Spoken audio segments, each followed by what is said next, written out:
അളിയോ. താനാരാ? അളിയൻ. അളിയോ. താനാരാ വിളിക്കണേ? അളിയനെ. അളിയോ.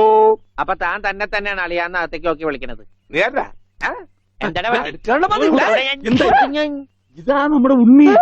അളിയാ, ഇതായിരുന്നു എന്റെ അളിയൻ. എന്റെ പൊന്നളിയാ, കണ്ണിൽ എന്നോച്ച് കാത്തിരിക്കായിരുന്നു അളിയാ. തിരിയിട്ട് കത്തിക്കാരില്ലടാ ഈ അളിയന്റെ തമാശ. അളിയാ, നമുക്ക് ഒരുപാട് കാര്യങ്ങൾ സംസാരിക്കാനുണ്ട്. കാഷിനെ പറ്റിയുള്ള ടോക്ക്, കാഷ്വൽ ടോക്ക്. ഞാൻ വിട്ടെ.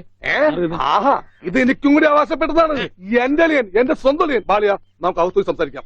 അല്ലെങ്കിൽ വേണ്ട, ഇവിടെ നിന്ന് സംസാരിച്ചാൽ ശരിയാവില്ല. നമുക്ക് പുറത്തുപോയി സംസാരിക്കാം. ഇവിടെ ഒന്ന് ചുറ്റിക്കറങ്ങാം. പോരെ? അപ്പൊ എന്നെ ചുറ്റിക്കാൻ കൊണ്ടുപോവാണ്. ഈ അളിയന്റെ ഒരു തമാശ. ഓ അളിയൻ. വേണ്ട വേണ്ട, ചുറ്റിക്കൊന്നും വേണ്ട. അതൊക്കെ വേണം. ആളിയോടെ നിൽക്ക്. ഞാൻ ഈ പാന്റ് മാറ്റിയിട്ട് ഒരു മുണ്ടെടുത്തോണ്ട് ഇപ്പൊ വരാം. വേണ്ട, മുണ്ടെടുക്കണ്ട. എന്താ ഇത്? എനിക്കൊരു മുണ്ടെടുക്കാനുള്ള അവകാശം പോലെ ഈ വീട്ടിലില്ലേ? അളിയോട് നിൽക്ക്, ഞാനിപ്പോ വരാം. വനജേ, ഒരു മുണ്ടെടുക്കൂ. ഓനക്കുട്ടാ, നീ ഇത് എന്ത് ഭാവിച്ച? ഞങ്ങൾ അളിയനും അളിയനും ഒന്ന് കറങ്ങാൻ പോകുന്നു. തൽക്കാലം മാത്രം മനസ്സിലാക്കാൻ മതി. അളിയ, നമുക്ക് ഇറങ്ങാം.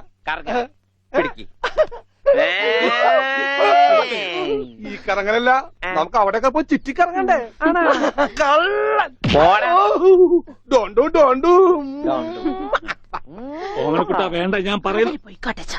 ബിസിനസ്സിൽ നമ്മൾ ഓരോ അടിയും സൂക്ഷിച്ചു വെക്കണം. അയ്യോ, ആരത്? ആരുമില്ല. സ്വന്തം തന്ത വരെ പിന്നിന്ന് കുത്തു. പെങ്ങളൊക്കെ സ്ത്രീ തന്നെ തുക തരുമോ അളിയ? വാളിയ നോക്കച്ച, എന്തൊരു ചേർച്ച. ഒരമ്മ പെറ്റ ആളിയന്മാരാണെന്നേ പറയൂ. ഈശ്വര.